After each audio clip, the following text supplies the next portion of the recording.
Hello everyone, I hope you are doing well. A quick announcement about DAOI. Our interview series called DAOI Talks is now available as the podcast on Spotify, Amazon Music, Audible, Google Podcast, and YouTube Podcast. All podcast links are in the description. If you prefer listening to podcasts on another platform, please let us know in the comments, and we will try our best to make it available on those platforms, but no promise. That's all in terms of announcement. Today is our monthly Q&A, so apologies in advance to everyone whose names I will butcher today. A lot of interesting questions will be answered in today's video, but first, let's warm up with Dao De Jing commentary and Xiudao. Today's sentence is 故善者果 from the 30th chapter of the Dao De Jing. In many previous chapters, Lao Tzu talked about the importance of following the Tian Dao or the Dao of Heaven. In this chapter, Lao Tzu continued emphasizing the same concept by using examples of military action to illustrate the negative impact on social harmony. He said, quote, 以道佐人主者，不以兵强天下，以示好还，失之所处，荆棘生焉。大军之后必有凶年. End quote. Translation: Those who rule in accordance with Tao do not use force against the world, for that which is forced is likely to return. Where the armies match, brambles grow. Wherever a great army is formed, hunger and bad times follow. End translation. Here, Lao Tzu emphasized that a ruler should follow the Tao, not go against it. Then Lao Tzu said, quote, 善有果而已，不敢以取强. End quote. Translation: Attain the goal, then stop, and do not abuse the force. End translation. In other words, a moral person will only accomplish his task without being heavy-handed, which is an expression of maintaining balance. So, today's term 故善有果 is from this sentence. 故 means so that, because of. 善 means good at. 有 means achieve, attain. 果 means goal, objective.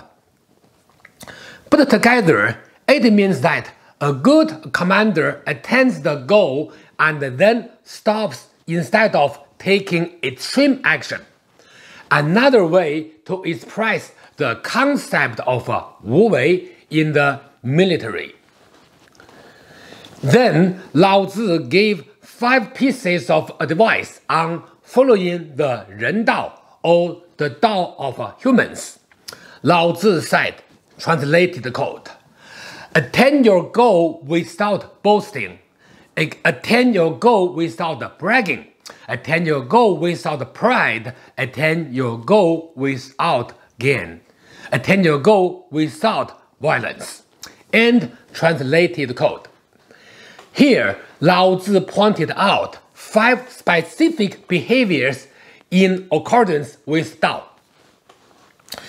At the end of this chapter, Lao Tzu used 3 short sentences to conclude this chapter by saying, quote, 物壮则老，是谓不道，不道早已. End quote.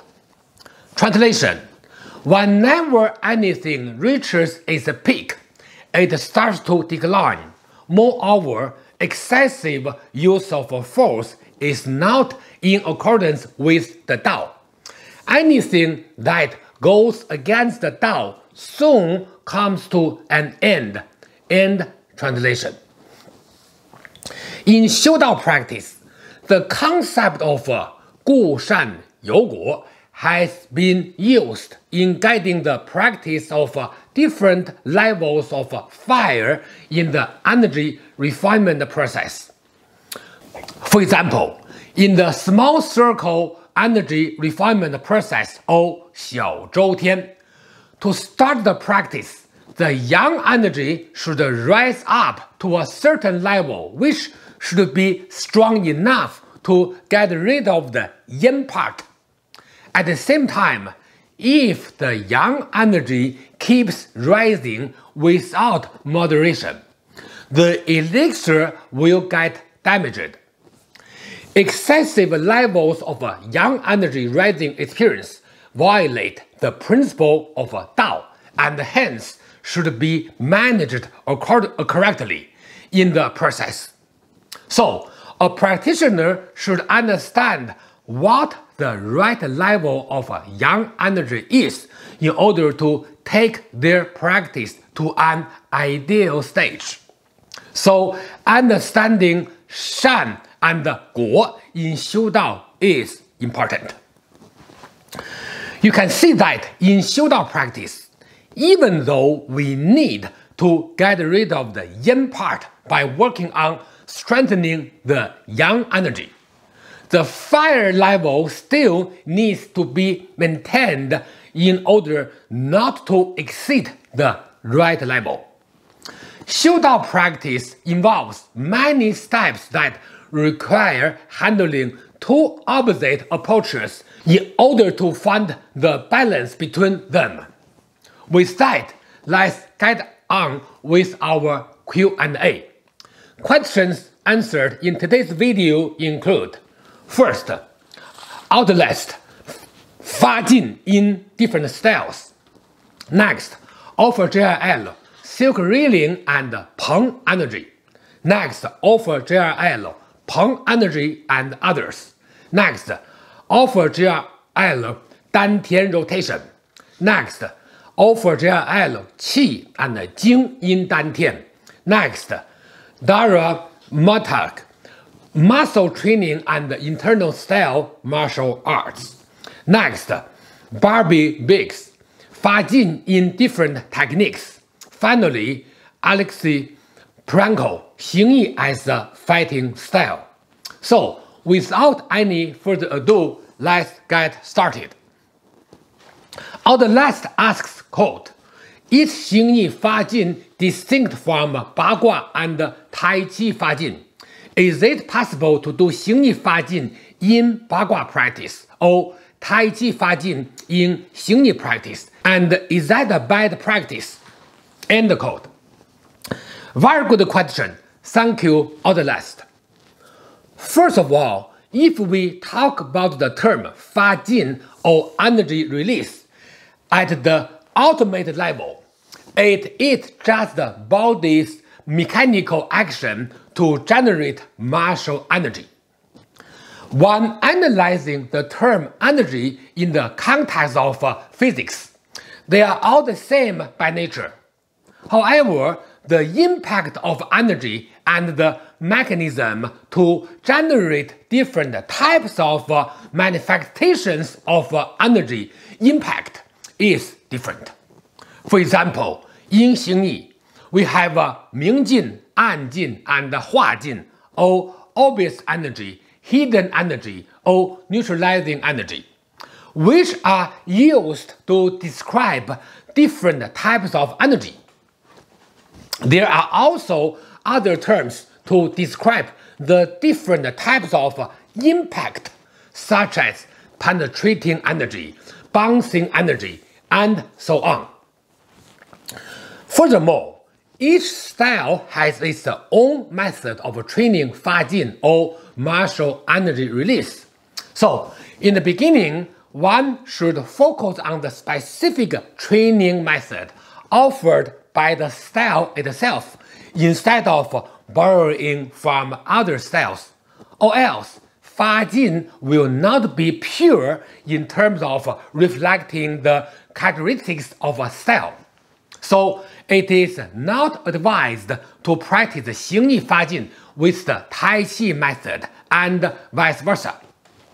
More importantly, different styles utilize different Shenfa or body method in Fajin training, and mixing up different body method in Fajin training will eventually adversely affect the body method practice.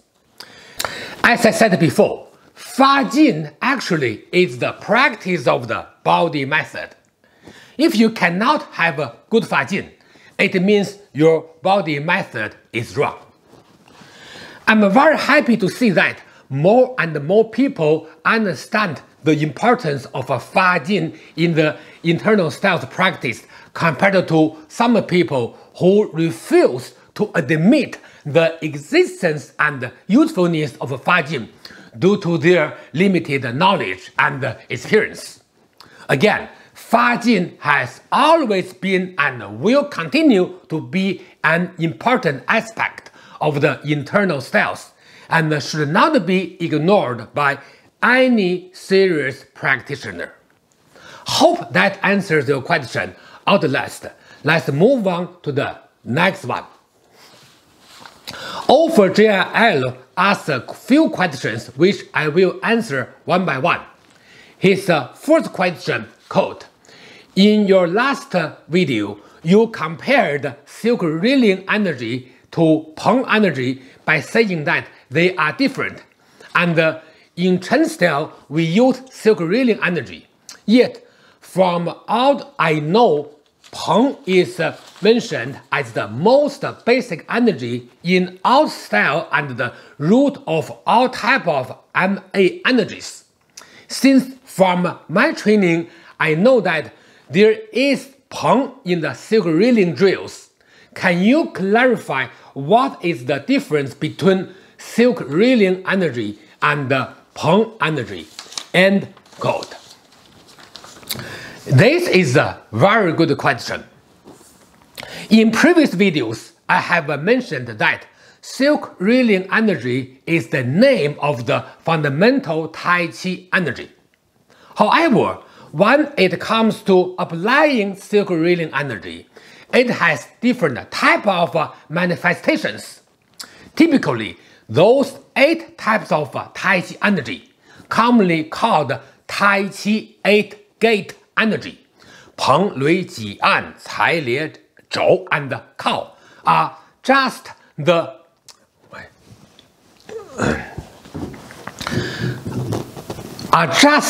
the 8 most important applications of silk reeling energy, and Peng is just one of them. This is the relationship between silk reeling energy and Peng energy. In other words, any specific Tai Chi energy is just a specific manifestation of the silk reeling energy. So, going forward, when people ask you the difference between silk reeling energy and Peng energy or warding off energy, you can tell them Peng is a specific type of silk reeling energy. His second question, quote, "Can you clarify the relation between Peng energy and the other types? Does all stem from Peng, or is it only a myth or misinterpretation?" End quote. Like I just mentioned that Peng energy is the manifestation of silk reeling energy, and the other types of Tai Chi energy are also the specific manifestation of the fundamental Tai Chi energy. Other types of Tai Chi energy are not derived from Peng energy, even though some of them may apply some aspect of Peng energy in application. An important concept cannot be used to replace another concept in Tai Chi practice. Also, in Chinese martial art, Kai He or opening and closing are two important concepts and motions in Tai Chi. The Kai or opening practice is actually applying Peng energy. As for Kai He practices, check out my video titled Internal Style Concepts 23, Kai He, opening and closing. Link is in the description. So, to directly answer your question, it is neither a myth nor a misinterpretation. His third question, quote, in videos about Chen Tai Chi, you previously talked about Dantian rotation. As I recall, you mainly explained it so far in terms of physical rotation in the pelvis and the waist. If I'm not wrong, what signifies Chen Tai Chi, or maybe other type of Tai Chi, is that they can be an internal rotation of the Qi in the lower Dantian. When a beginner starts practicing Chen Tai Chi, his movements are merely physical and external, but with proper training, the student learns to rotate the Qi and to combine his rotation with the external movements, so he or she can produce martial art movements that will be expressed at the right moment as Fajin. Can you please affirm or correct what I wrote and elaborate on this issue? End quote. This is a very good question since it reflects a common, misunderstanding of some key terms used in the Tai Chi community. So, thank you for giving me the opportunity to clarify this issue. First of all, when analyzing any martial art practice, no matter internal or external, we need to clearly define some terms such as Qi or internal. As mentioned in many of my videos, Qi in Chinese martial art or even in Chinese culture is a philosophical term used to express anything intangible or tangible. In martial art practice, we have to pay attention to the tangible aspect, such as the turning of the pelvis, waist, and so on. As you mentioned in your question, as for internal aspect such as Qi or Tai Chi energy, we have to know that any internal aspect should be and can be expressed externally. In other words, internal practice will be useless in a self-defense situation if not applied externally. Please check out my Tai Chi playlist, which contains many videos talking about this concept to get a full picture of the concept of internal and external in the martial art practice context. So, in Tai Chi practice, if you manage the external aspect correctly, the internal aspect will be practiced simultaneously without any difficulty by simply paying attention to the internal changes. Of course, there are many specific methods, but all of them start from the external practice as the starting point. So please do not misunderstand the term Qi.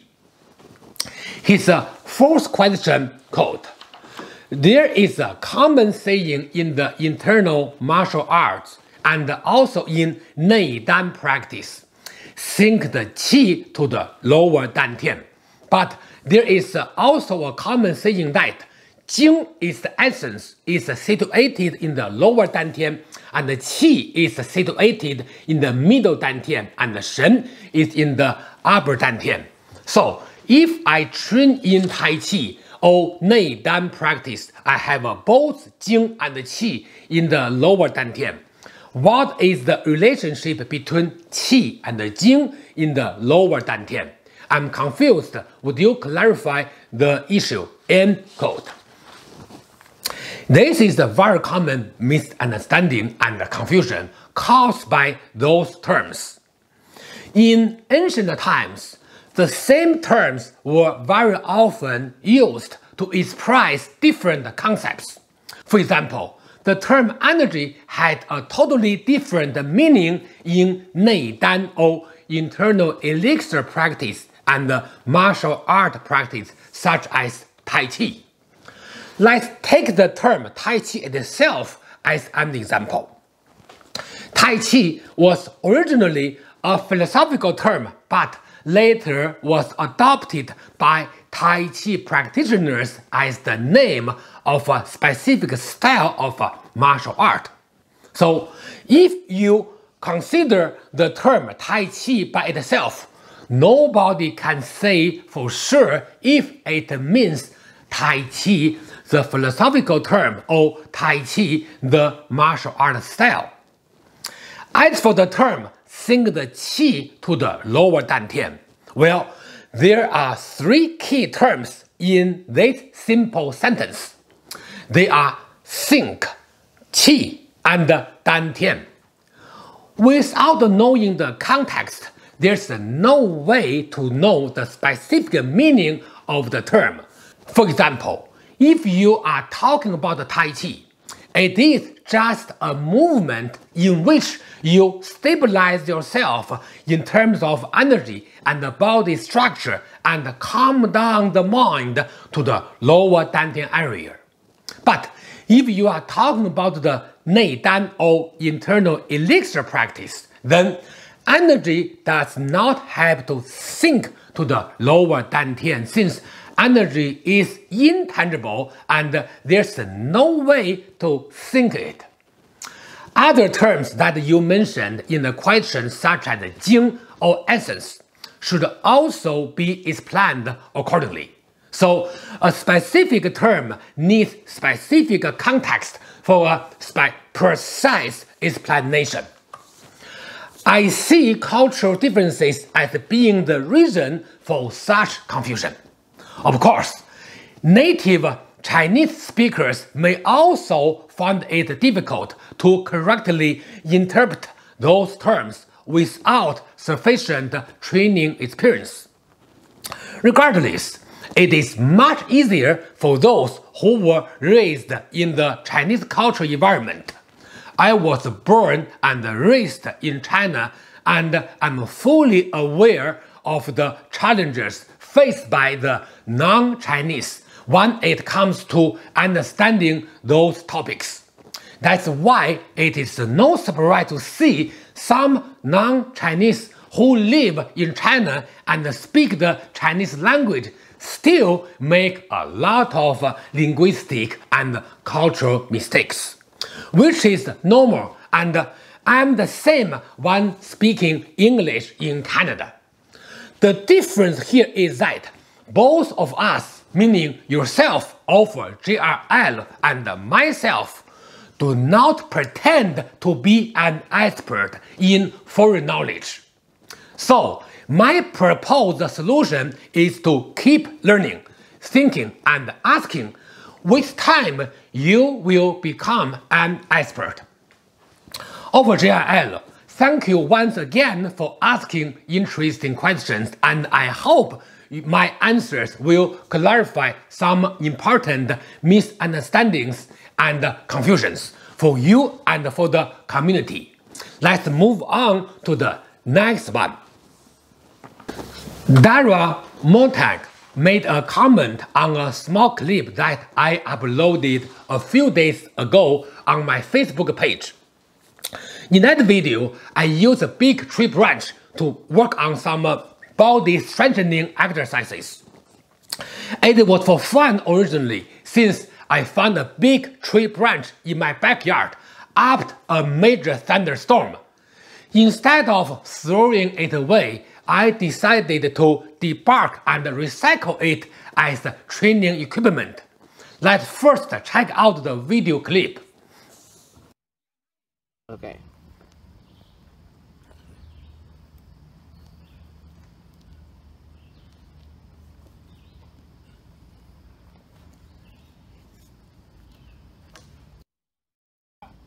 It's okay. Then.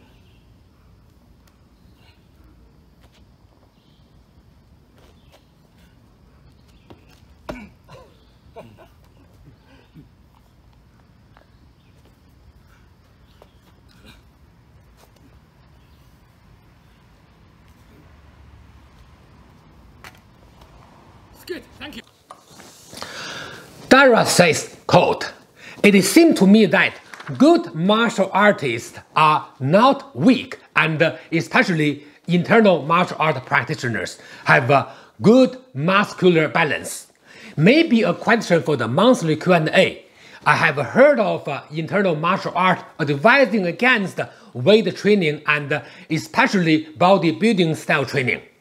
Bodybuilding training involves ripping muscle fibers to build them back bigger, hypertrophy.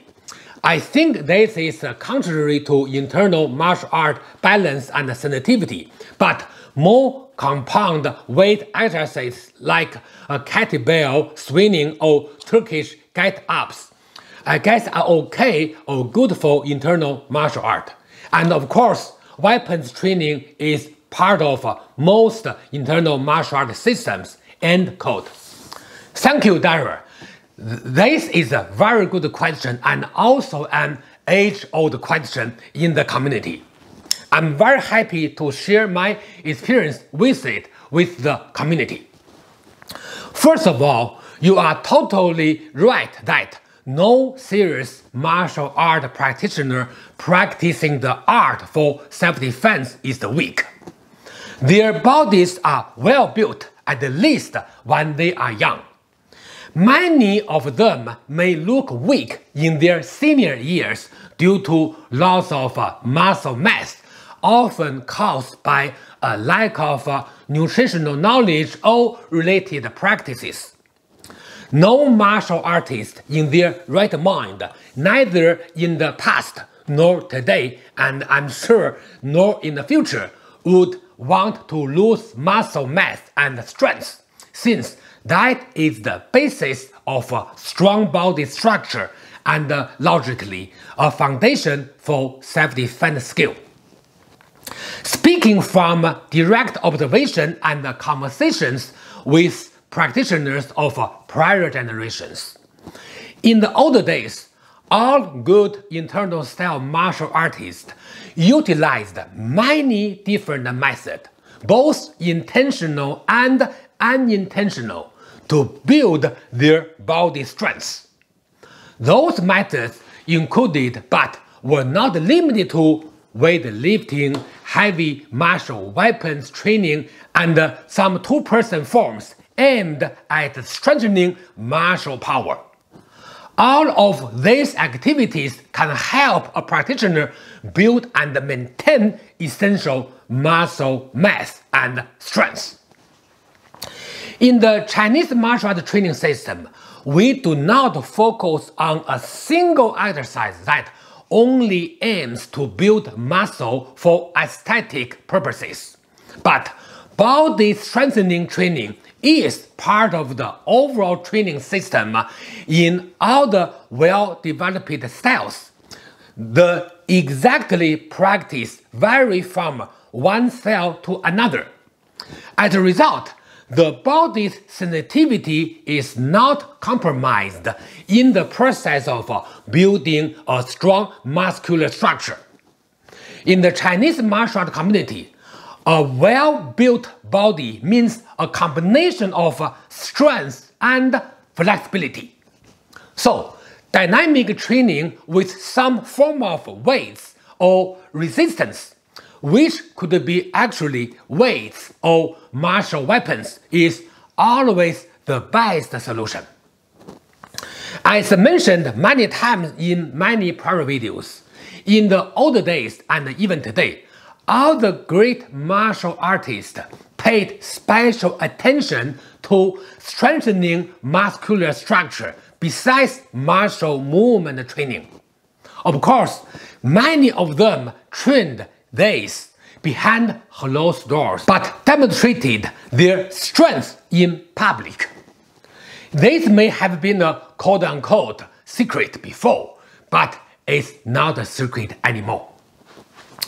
The training equipment and exercises like kettlebell swinging and Turkish get-ups you mentioned in your question are very practical and convenient training method.